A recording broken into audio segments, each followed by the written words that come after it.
député? Et ça, qui connaît Adi Mergane Kanouté, c'est que je fonctionne selon mes convictions, mes principes. Je ne regrette rien du tout. Je ne regrette pas d'avoir voté la loi reportant l'élection présidentielle, parce que c'est nos collègues de Wallou, du groupe parlementaire Wallou, qui ont fait cette proposition de loi et nous avons adhéré. Je ne regrette pas d'avoir voté la loi sur l'amnistie, parce que je l'avais dit en pleine séance, que quand cette loi sur l'amnistie permet à des Sénégalais de pouvoir retrouver leur famille, à des pères de famille, des mères de famille, à des enfants, à des jeunes, de pouvoir retrouver leur famille, je suis d'accord pour que cette loi d'amnistie puisse être votée. Je ne regrette rien du tout, ni la loi reportant la présidentielle, ni la loi concernant l'amnistie. Alors, il faut rappeler que le président Macky Sall, c'était pas le président Macky Sall qui avait souhaité le report de l'élection présidentielle. La proposition de loi émane du groupe parlementaire Wallou. Et Wallou avait ses raisons bien argumentées. Mais toujours pas tiré au clair. On ne sait pas encore quoi penser de ce que Wallou avait accusé les deux juges du Conseil constitutionnel à l'époque. Est-ce que pour vous, on devrait rouvrir encore ce dossier et le tirer au clair une bonne fois pour toutes? Mais absolument, parce que c'est cela qui a été à l'origine du report de l'élection, de cette volonté de reporter l'élection présidentielle. Il serait important que nous puissions savoir ce qui s'est réellement passé aussi. Nous avons déjà une commission d'enquête, puis après, quand le judiciaire a pris le relais, et c'est normal, quand le judiciaire prend le relais, automatiquement, nous arrêtons nos travaux. Maintenant, il est important que nous puissions savoir ce qui s'est réellement passé. Est-ce que le groupe parlementaire Wallou qui nous avait véritablement, qui avait fait la proposition, et qui a réussi à nous convaincre de la nécessité véritable de reporter l'élection présidentielle pour pouvoir éclaircir, faire jaillir la vérité. Donc, je considère que jusqu'à présent, donc c'est une nébuleuse que nous devons continuer véritablement pour voir réellement. Les Sénégalais doivent être édifiés. Si c'est vrai ou c'est pas vrai. Parce que nous, jusqu'à ce jour, depuis que le judiciaire a pris le relais, il n'y a eu aucune information par rapport donc, à cela. Alors, les Sénégalais doivent être également édifiés sur une chose.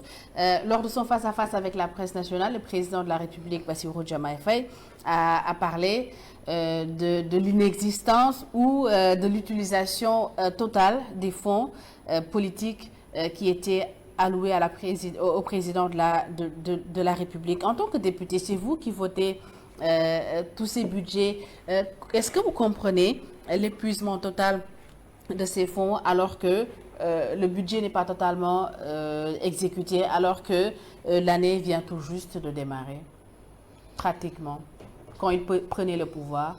On peut bien voter, mais l'utilisation, on n'en sait pas grand-chose. Ce qu'on sait est que ce n'est pas de l'argent qui est logé à la présidence. Des fonds spéciaux, normalement, c'est logé, c'est au niveau du trésor. Voilà. Donc, je ne peux pas trop m'avancer là-dessus. Voter une loi, utiliser donc ces ressources-là, c'est différent. Mais ce que j'ai vu dans la presse est que le président Macky Sall, quand il quittait le pouvoir, il n'a pas utilisé même pas le tiers de ces fonds.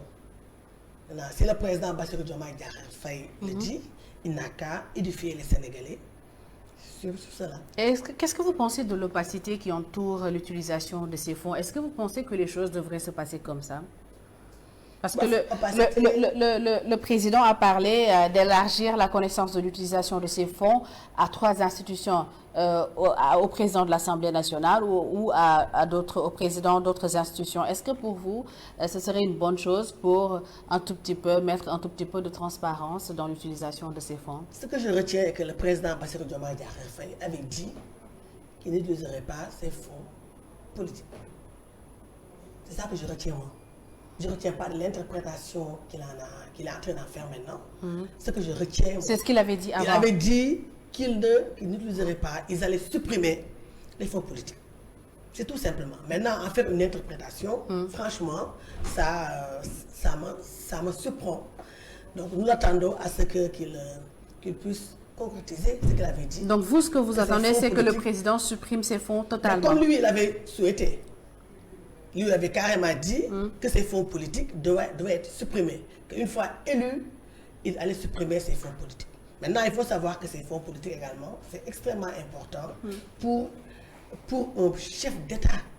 Parce que ça lui permet de pouvoir gérer certaines situations compliquées, comme la situation de certains compatriotes qui sont malades, qui n'ont pas les moyens certainement de pouvoir se faire soigner, ou bien d'autres cas similaires.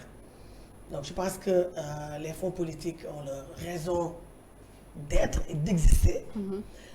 Mais si lui, il pense qu'il l'a dit, qu'il allait supprimer ces fonds politiques, donc nous l'attendons. Vous êtes en phase avec lui sur ce point. Vous serez d'accord s'il décide de supprimer? Mais parce que c'est lui qui l'a dit. C'est lui qui l'a dit. Mais moi, je pense que tout président de la République doit disposer de fonds qui lui permettent véritablement de pouvoir gérer certains cas vraiment compliqués. Bien. Alors, le jour du dimanche, sur iRadio, ITV, emedia.sn, nous recevons Adjimbergane Kanouté. Adjimbergane Kanouté, vous êtes aussi la coordonnatrice de la coalition Macky 2012, qui est devenue la coalition Ensemble pour demain. Vice-présidente des femmes de Benno Bokk Yakaar également, 12 ans après 2 victoires et une défaite à la présidentielle. Que reste-t-il globalement, à votre avis, de ces 2 coalitions? Oui, vous l'avez si bien dit, Aïssata, la coalition Macky 2012, quand le président Macky Sall a annoncé qu'il n'était pas, il l'a jamais dit d'ailleurs, qu'il n'est pas candidat à un 3e mandat, c'est là où la coalition Macky 2012 a évolué en la coalition Ensemble pour demain. C'est une coalition qui regroupe des membres, des leaders de partis politiques et de mouvements qui étaient dans la coalition Macky 2012. Et c'est même l'occasion de leur rendre hommage. C'est des leaders qui sont beaucoup donnés véritablement pour que le président de la République puisse avoir 2 mandats et puis faire des réalisations pour le Sénégal. Il faut comprendre que la coalition Macky 2012 a accompagné le président Macky Sall bien avant qu'il n'accède au pouvoir. Donc, c'est le moment pour moi. Donc, en tant que coordonnatrice, il m'a fait l'honneur d'être la coordonnatrice de cette coalition qui a été mise en place depuis plus de 6 mois. Donc, voilà. Donc, maintenant, pour Benno Bokk Yakaar, et c'est tout. Tout le monde sait que c'est la première fois dans l'histoire politique du Sénégal qu'on a une coalition qui a une longévité dans l'espace, dans la sphère politique.